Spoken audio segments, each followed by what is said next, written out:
नमस्कार प्रिय दर्शकों, आपका स्वागत है हमारे चैनल अनहर्ड स्टोरी में। आज तुलसी विवाह की पौराणिक कथा के बारे में कुछ महत्वपूर्ण जानकारी देंगे।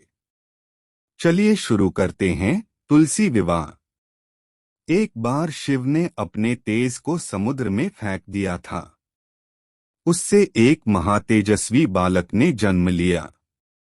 यह बालक आगे चलकर जालंधर के नाम से पराक्रमी दैत्य राजा बना।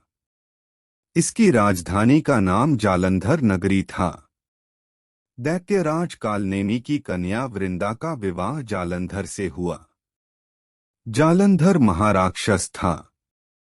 अपनी सत्ता के मद में चूर उसने माता लक्ष्मी को पाने की कामना से युद्ध किया, परंतु समुद्र से ही उत्पन्न होने के कारण माता लक्ष्मी ने उसे अपने भाई के रूप में स्वीकार किया। वहां से पराजित होकर वह देवी पार्वती को पाने की लालसा से कैलाश पर्वत पर गया। भगवान देवाधिदेव शिव का ही रूप धरकर माता पार्वती के समीप गया, परंतु मां ने अपने योगबल से उसे तुरंत पहचान लिया तथा वहां से अंतर्ध्यान हो गईं। देवी पार्वती ने क्रुद्ध होकर सारा वृतांत भगवान विष्णु को सुनाया। जालंधर की पत्नी वृंदा अत्यंत पतिव्रता स्त्री थी। उसी के पतिव्रत धर्म की शक्ति से जालंधर न तो मारा जाता था और न ही पराजित होता था। इसीलिए जालंधर का नाश करने के लिए वृंदा के पतिव्रत धर्म को भंग करना बहुत आवश्यक था। इसी कारण भगवान विष्णु ऋषि का वेश धारण कर वन में जा पहुंचे, जहां वृंदा अकेली भ्रमण कर रही थीं। भगवान के साथ दो मायावी राक्षस भी थे, जिन्हें देखकर वृंदा भयभीत हो गईं। ऋषि ने वृंदा के सामने पल में दोनों को भस्म कर दिया। उनकी शक्ति देखकर वृंदा ने कैलाश पर्वत पर महादेव के साथ युद्ध कर रहे अपने पति जालंधर के बारे में पूछा। ऋषि ने अपने माया जाल से दो वानर प्रकट किए। एक वानर के हाथ में जालंधर का सिर था तथा दूसरे के हाथ में धड़। अपने पति की यह दशा देखकर वृंदा मूर्छित होकर गिर पड़ी। होश में आने पर उन्होंने ऋषि रूपी भगवान से विनती की कि वह उसके पति को जीवित करें। भगवान ने अपनी माया से पुनः जालंधर का सिर धड़ से जोड़ दिया, परंतु स्वयं भी वह उसी शरीर में प्रवेश कर गए। वृंदा को इस छल का तनिक भी आभास न हुआ। जालंधर बने भगवान के साथ वृंदा पतिव्रता का व्यवहार करने लगी, जिससे उसका सतीत्व भंग हो गया। ऐसा होते ही वृंदा का पति जालंधर युद्ध में हार गया।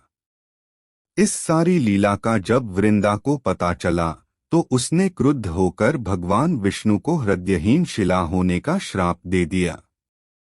अपने भक्त के श्राप को भगवान विष्णु ने स्वीकार किया और शालिग्राम पत्थर बन गए।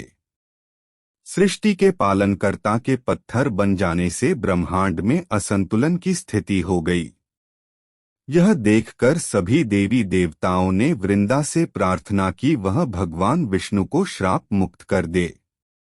वृंदा ने भगवान विष्णु को श्राप मुक्त कर स्वयं आत्मदाह कर लिया। जहां वृंदा भस्म हुई, वहां तुलसी का पौधा उगा। भगवान विष्णु ने वृंदा से कहा, हे वृंदा, तुम अपने सतीत्व के कारण मुझे लक्ष्मी से भी अधिक प्रिय हो गई हो। अब तुम तुलसी के रूप में सदा मेरे साथ रहोगी। तब से हर साल कार्तिक महीने के देवउठावनी एकादशी का दिन तुलसी विवाह के रूप में मनाया जाता है।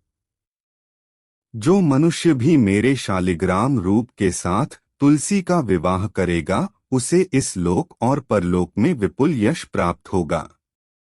उसी दैत्य जालंधर की यह भूमि जलंधर नाम से विख्यात है।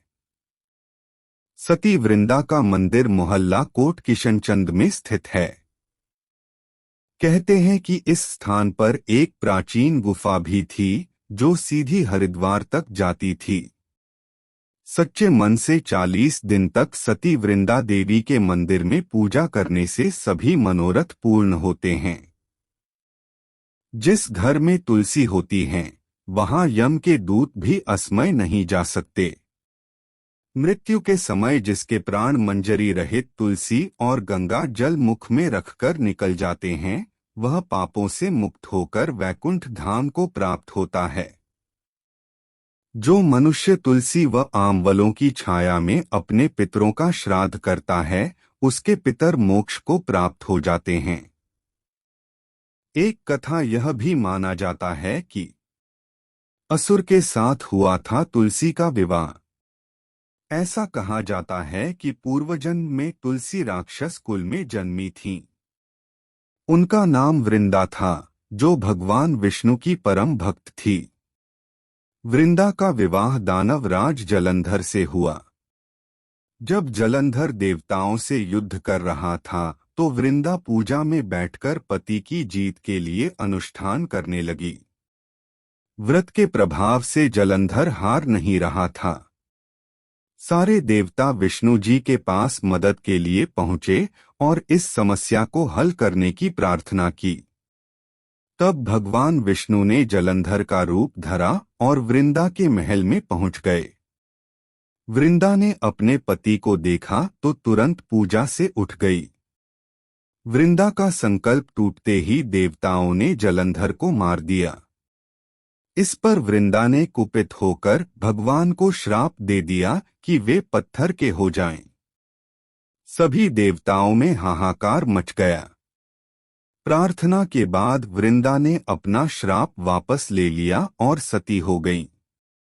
इसके बाद उसकी राख से एक पौधा निकला जिसका नाम तुलसी रखा गया और श्री हरि को शालिग्राम के नाम से तुलसी जी के साथ पूजा जाने लगा। मित्रों, वीडियो अच्छी लगी हो तो लाइक करें, शेयर करें और हमारे सब्सक्राइब जरूर करें। जय हिंद।